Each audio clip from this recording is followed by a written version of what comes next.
TV. Don't forget to help our team and channel out by subscribing totally free. And happy holidays to everyone all over the world.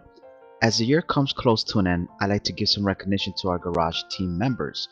Everyone has come a long way, and making it to season 4 for the new year is awesome.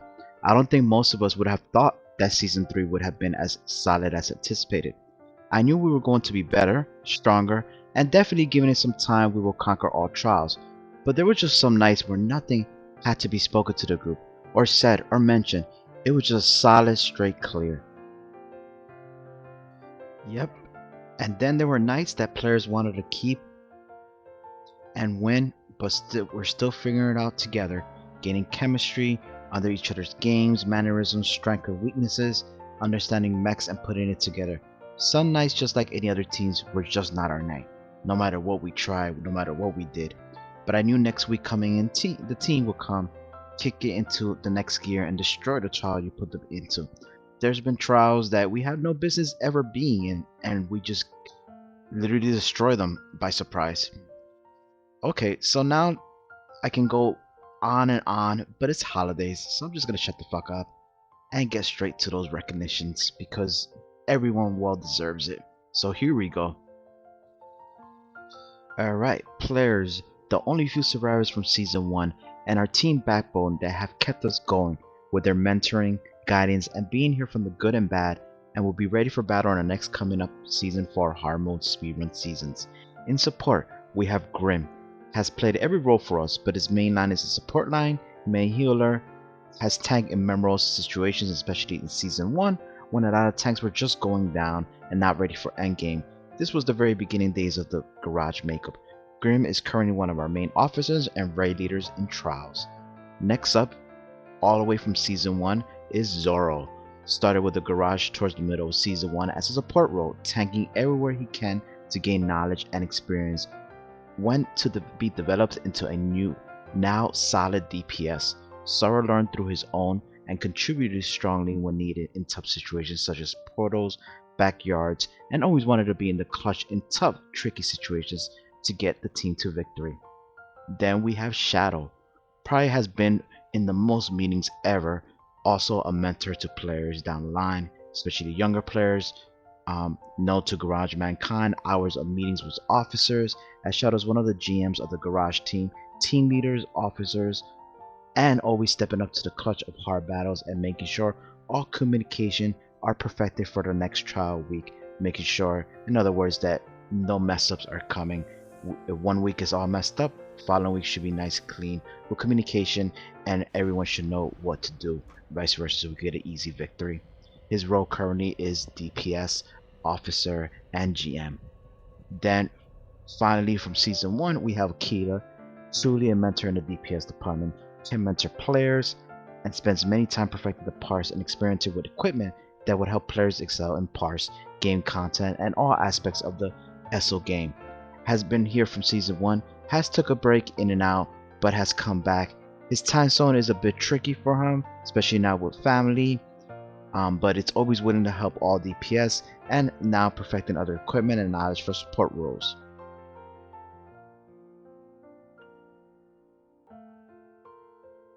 From season 2, PvP Assassin, Silent Killer aka Gankblade in PvP, roles in PvS, DPS, and healing.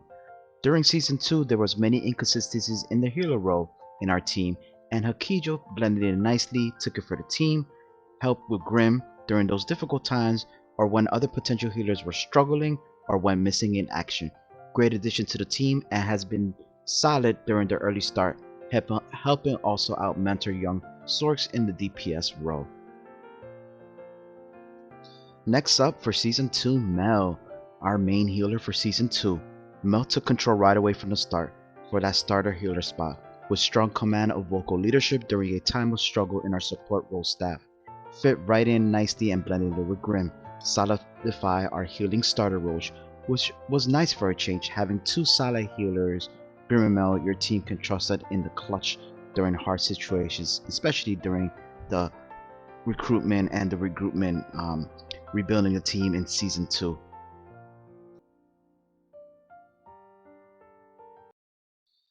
Then end of season 2, Dainty. as Season 2 was a very up and down season for us. We were liking enough to find this gem in the SO world. Mel invited for Dainty to get a chance and join our team as she believed in Dainty and her abilities. Dainty, at first a solid support healer with great potential, just needed that chance and opportunity to show her abilities, and she did just that.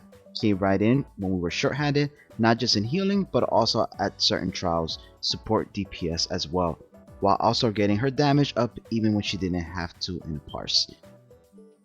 As a healer, her roles are role healing and backup support DPS.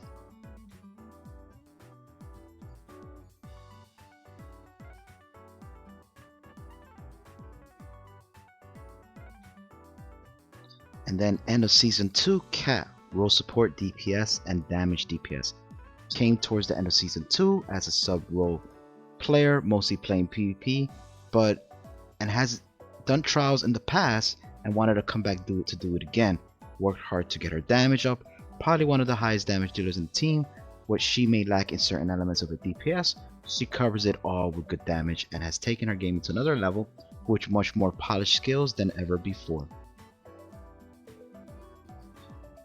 Then we have Airman's role support tank, main DPS. End of season 2, Airman came as a tank and worked towards season 3 into becoming a full-time DPS. Transitioned really well, worked hard on his parse, and is out now a full-time DPS, giving much added depth to the team, while also being on standby in case we ever need his backup tanking again. Solid player, and glad he's aboard for coming into season 4. Then there's Shiro, end of season 2. Shiro came towards the end of season 2 as a sub DPS, and nothing came very easy for Shiro at first. But a very determined and a perfectionist in life, she was determined to become a solid, well-rounded player as a DPS. Coming to the very beginnings of training camp in season 3, she worked hard as a DPS, perfecting a DPS role in one of the hardest classes of the game. Worked on her parse and limiting many mistakes, became well polished, her tune to become a full-time starter for season 3. Then we have Weetod, DPS, road DPS support. Weetod didn't just work on his DPS but crushed it, fine-tuned his role into one of the higher DPS in the team.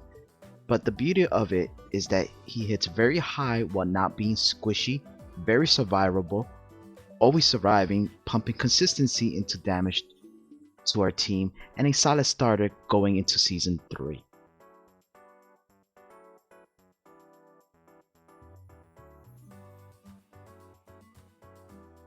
Okay, before we get to our last players, now we have our recruits in training and potential up and coming trainees. We have Kapit, Grape Aid, SK, and Hellcat. All these players are newer members to the team and at the moment are standby subs, as they must continue to improve, get reps, work on parse, gear up, and rep, and work their way into hopefully joining their team. There will be spots and get opportunities to work with the rest of our core team, and get chances and opportunities. But just like every season, sub role players come in and go. Sometimes hidden gems are future stars with potential. So we are hoping maybe one or all will shine, and the possibilities are endless, as eventually there may be an expansion for a possible Team B as well. So sky's the limit for everyone, with great persistence, training, and always seeking out to your mentors. Once again, great potentials on the rise, core sub-role players, Kapit, Grip A, SK, and Hellcat. Then we have Tonk coming in from season 2, the end of season 2. She was very well, highly recommended from one of the cores I was in last season, and that core torn apart towards the end due to family and personal reasons.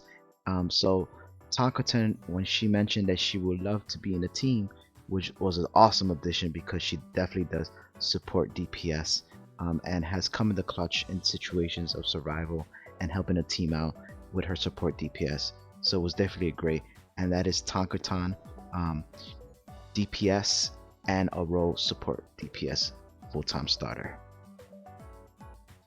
And then finally, our everyday tanks, Raging Turtle. Not as just a full-time tank, but plays all roles. is very well versed and experienced, plays several roles, currently raids in various teams including his own, clearing many Harmos and Perfecta. Raging Turtle was invited to the team by Clutch, who believe in Turtle as his Robin and tanking by his side, and believes that Turtle likes to get carried by Clutch. That's just a rumor. I cannot make it official. Clutch just whispered me and told me that.